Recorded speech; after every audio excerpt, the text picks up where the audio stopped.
Hey guys, welcome to Surf and Show. I'm Noel Salas. Today's surfboard review, the JS Sub Xero. Now this is a stock 5.3 coming in at 25.6 liters. I'm 5'9" and 165 pounds, and I've got it in the HYFY 3.0 construction. I did get to ride it in the HYFY 2.0 construction, so I'm gonna compare both. This is gonna be a fun episode. Sit back, get your favorite drink, enjoy the show. Now as we dive into the attributes of Sub Xero, I mentioned this board being 5'3", but I wanna focus on the width at 19 1/4 and the thickness at 2 3/8. My Xero Fusion here is 5'6" in the Easy Rider dims, but it's also 19 1/4 wide by 2 3/8 thick. So with my Sub Xero being 3 inches shorter, where are they putting all the foam? And that's where we got to start talking about it having a relatively flat deck. Now you can see from maybe right here down, he really starts to taper the rail. And I would say in my hand, it feels like a low rail with a lower apex. And that's really gonna help this board give me traction and be able to penetrate on my bottom turns and on my carves to have this board actually give me some bite. Now it is made for 1 to 4 foot. This is a legitimate groveler. So it's relatively flat, having low entry, low exit rocker. Now the other thing I wanted to point out was its outline. And I guess if you looked at this board, you'd think, well, maybe it's got kind of a fish vibe to it because it has a swallowtail, but I really feel like the tail's a little bit more pulled in. 19 1/4 is not that wide. Most fish type boards are quite a bit wider. And then the nose area here is quite a bit more pulled in. So I really feel like Sub Xero is drawing more of a high performance line compared to most other fish type boards out there. Now, the other thing that is pretty unique is the bottom contours. From the nose down, I would say to about 17.5 to 18 inches, has some V in it. And I've seen rolled V more up in the nose, but not really coming down this far. And that's really gonna help the board roll over. But what I like is he stopped that V and then went into a single to double through the tail. V-bottom boards really are fun to engage the rail and they have great flow. However, the faster you put a V-bottom board, it wants to settle down and then turn over. With this being single to double, I feel like it's getting up on top of the water surface and having that hydroplaning or skip-like feel. So this board's carrying excellent speed. Now, a lot of you guys have been asking me to compare Sub Xero and Flamefish because they're built both as grovelers for 1 to 4 foot surf. Now, I'm gonna say this about Flamefish. It has a wider nose and a wider tail block. And the wider tail block is a squash tail, and I feel like squash tails carry more speed. Because of its width, it's gonna have that surface area, and when it has that surface area, it's gonna generate and create more speed. And because it's wider up in the nose here, I feel like the Flamefish is gonna be better in that 1 to 2 foot range, and it's gonna have better paddling abilities. Now, what you gain in paddling and speed, you're gonna sacrifice some performance. They're both pretty flat rocker board, but because this nose is more pulled in, it's gonna do a tight arcing turn, and because this tail's narrower, it's not only gonna give you more hold and traction, it's gonna give you tighter turns. So there are some plus and minuses for Flamefish comparing it to Sub Xero. I feel like Sub Xero suits my style of surfing better.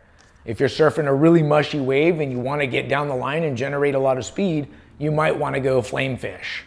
Now, when I first got Sub Xero in the HYFY 2.0, I ran it as a twin plus trailer with my pivot twin plus stabilizer in the pre-preg carbon, and this board felt great.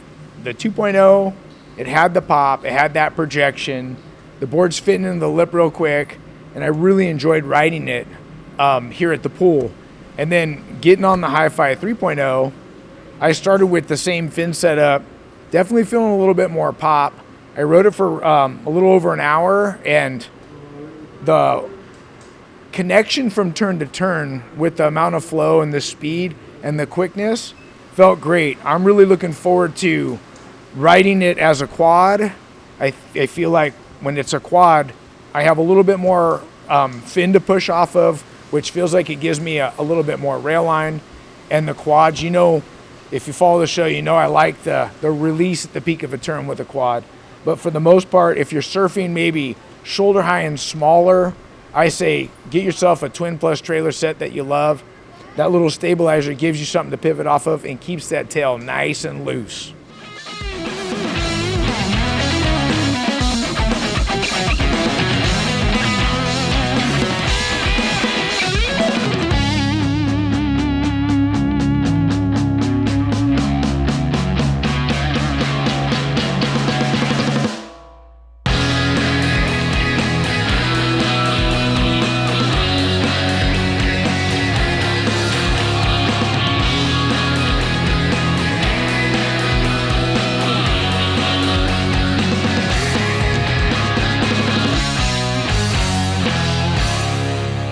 Had a great time. Went from the twin plus trailer to the quad, and I'm liking the quad quite a bit better.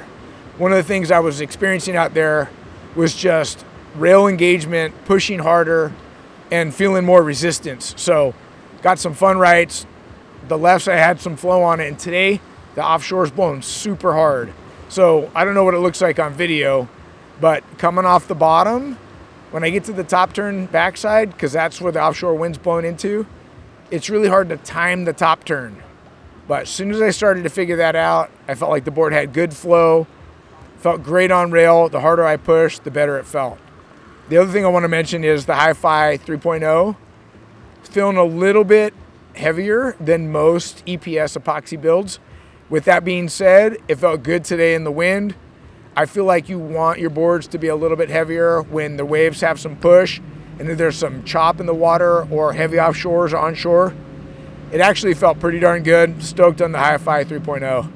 Now I'm stoked to have both Sub Xero in the HYFY 2.0 and the new 3.0. And for me, the number one question you guys are gonna ask is, could I tell the difference in the carbon bottom? Was there a little bit more pop? And I'd say absolutely. Here at the pool, I feel like that's one of the main things that drew me to surfing this type of wave all the time for board testing, especially in the constructions. I really feel like the way the HYFY 3.0 loads at the bottom, it's very consistent, it's predictable, and I did notice a little bit pop. Now, how much pop? I would say it's a little bit more. On a scale of 1 to 10, let's say the pop on the 2.0 was a 5, I'd probably give the pop on the 3.0 maybe like a 6. As opposed to like Xero Gravity and the Carbo Tune, I'd give that like a 7.5. I noticed substantial pop out of the Carbo Tune compared to both these techs. And I think that going from 2.0 to 3.0 is definitely an upgrade. You got that carbon. Guys, small waves where you have to work and earn all your speed, it is about getting a little bit of extra of that pop from the board and the construction. Yeah, my boy Asa, Sub Xero, HYFY 3.0, you've been running quad, twin plus trailer. Why don't you tell us a little bit how it's feeling under your feet?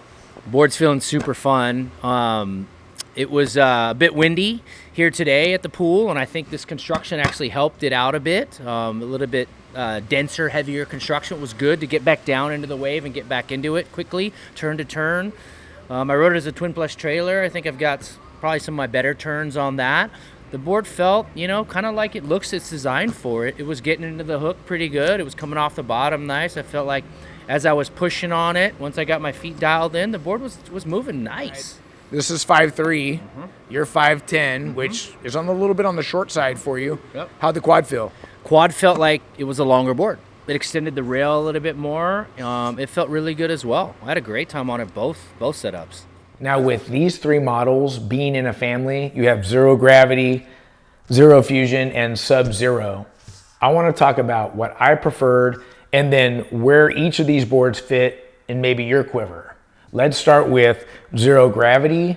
This is Easy Rider Dims. For me at 5'6", I would probably get this board as my high performance shortboard if I lived in Southern California. I would probably go with the regular Dims, and I would say this would be my 3 to 6 foot plus board.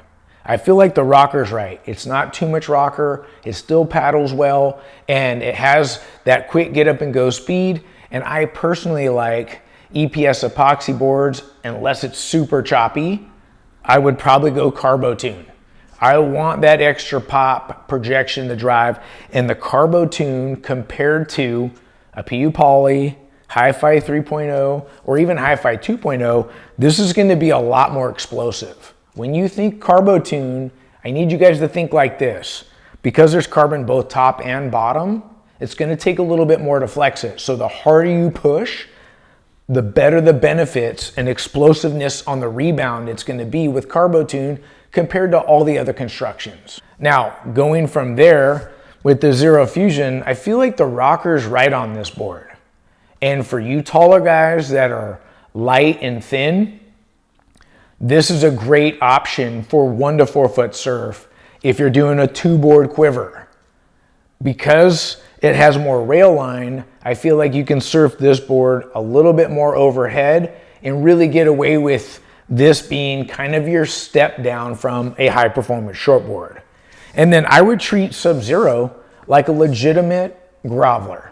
This would be the 1 to 3 foot, and I would try and keep it head high and below and really work on generating speed. It's when the waves are mushy. And if you know the waves are going to be smaller and you want to do performance turns, I would say Sub Xero, if you like less rail line and you want to put it in the lip real quick, I would say this would be the board of choice. Well guys, I hope you enjoyed today's review on the Sub Xero by JS surfboard. Special shout out thanks to the folks at JS for sending these boards in for review. Look, if you like the show, subscribe, ring the bell so you don't miss an episode, and give us a thumbs up if you like our content. Until next time, we'll see you in the water. Bye-bye.